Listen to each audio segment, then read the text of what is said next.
So what's the deal with oats and celiac disease? This is one of the most controversial topics. Welcome to the Healthy Celiac Show. I'm your host, Belinda Whelan from belindawhelan.com, and here you will learn to live your very best life with celiac disease. So we are going to be talking all about health-related topics because you, my friend, are more than just a woman with celiac disease. Be sure to hit that subscribe button so that you don't miss an episode, and welcome to the show. So what's the deal with oats and celiac disease?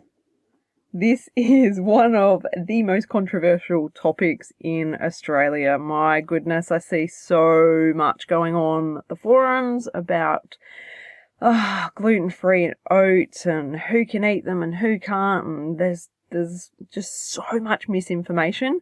And I'm not going to lie to you, this is probably the one thing that I find it the hardest to talk about and the hardest to explain to people. So I'm going to do my absolute best. Now, the thing is, we have different rules for oats here in Australia as what other countries do. It's really weird.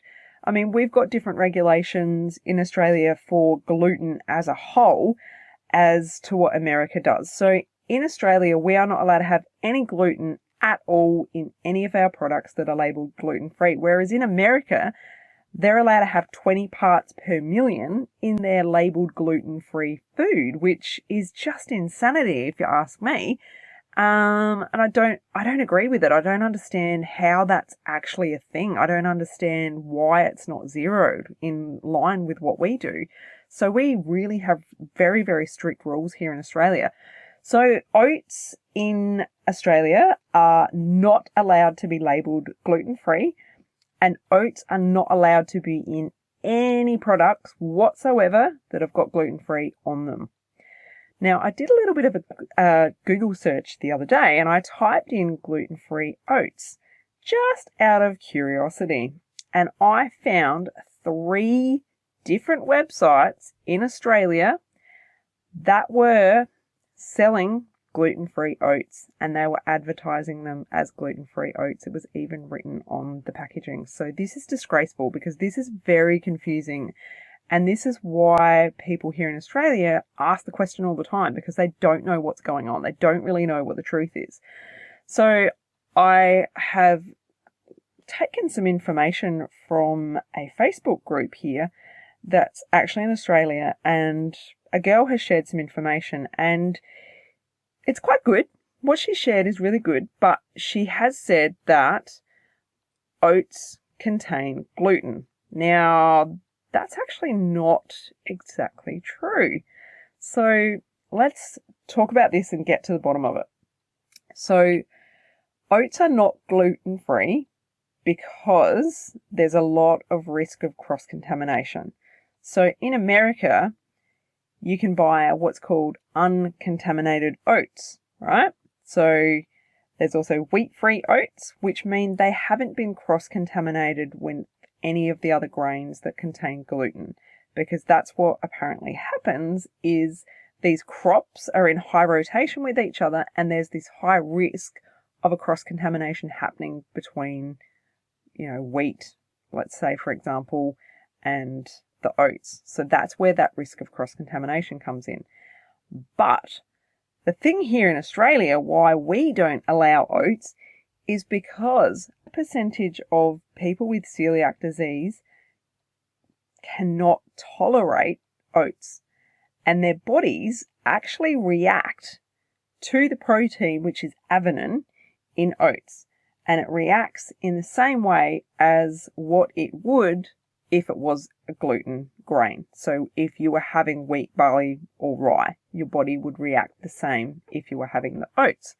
So it does cause that autoimmune response, even though it's the protein avenin, and it is slightly different to gluten, but it still falls under that same category. So here's where it's interesting.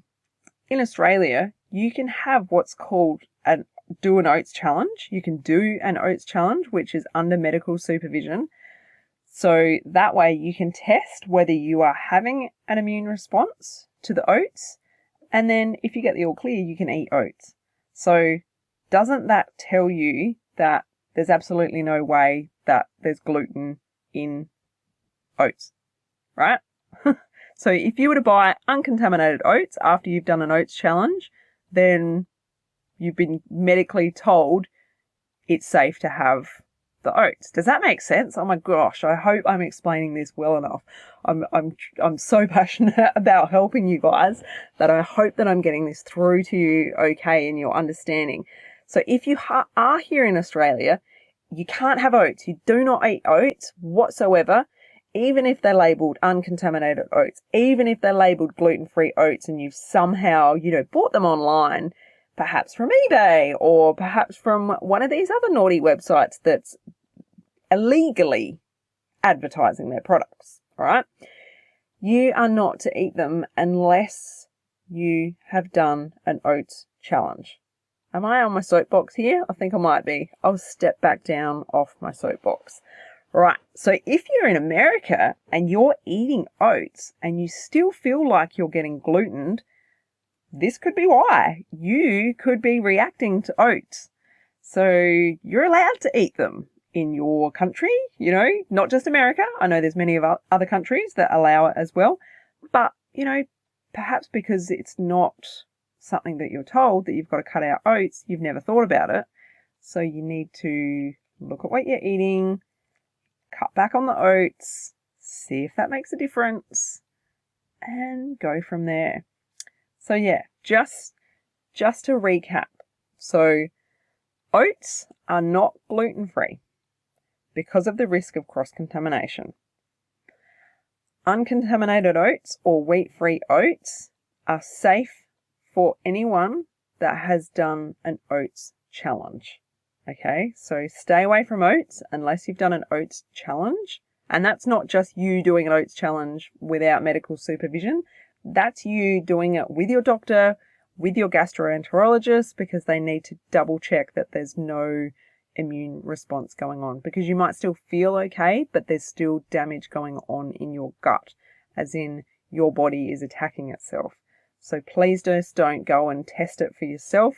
You need to do it medically supervised and not risk any health implications if you were to do it without medical supervision. Now, I hope I've explained this well enough for you. If you have any questions, please shoot me through a DM over on Instagram. Thank you so much for listening again, guys, and I will talk to you very, very soon. See you next week. Bye. If you enjoyed this episode, head to belindawhelan.com to get yourself a free copy of my exclusive ebook, 11 Mistakes People Make Going Gluten-Free Living with Celiac Disease.